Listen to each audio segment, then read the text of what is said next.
Hussein reçoit dès son arrivée, et c'est une première pour un visiteur étranger, celui qui est sans doute son meilleur allié en France. La rencontre sera retransmise à la télévision irakienne sur fond de musique classique.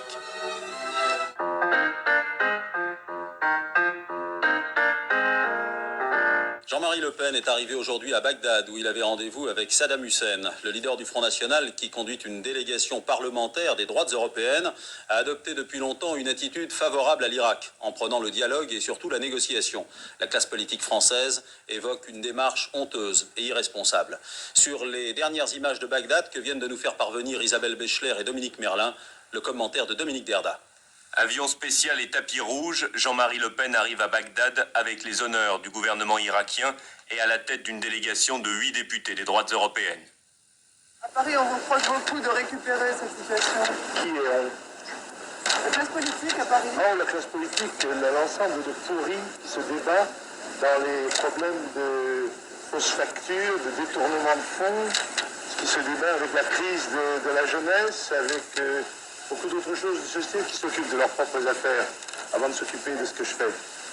À en croire Jean-Marie Le Pen, c'est lui déjà qui aurait fait libérer certains otages. Beaucoup œuvré en faveur des gens qui étaient retenus ici et d'abord des nôtres. Et parce que nous pensons que la guerre serait pour notre pays qui s'y trouve malheureusement engagé un drame et que celle-ci pourrait être un drame pour le monde entier. Tout sourire, Saddam Hussein reçoit dès son arrivée, et c'est une première pour un visiteur étranger, celui qui est sans doute son meilleur allié en France. La rencontre sera retransmise à la télévision irakienne sur fond de musique classique.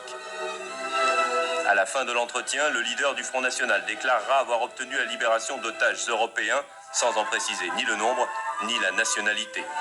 Jean-Marie Le Pen, qui devrait rentrer en France jeudi, a multiplié les rendez-vous avec le président du Parlement, le ministre des Affaires étrangères.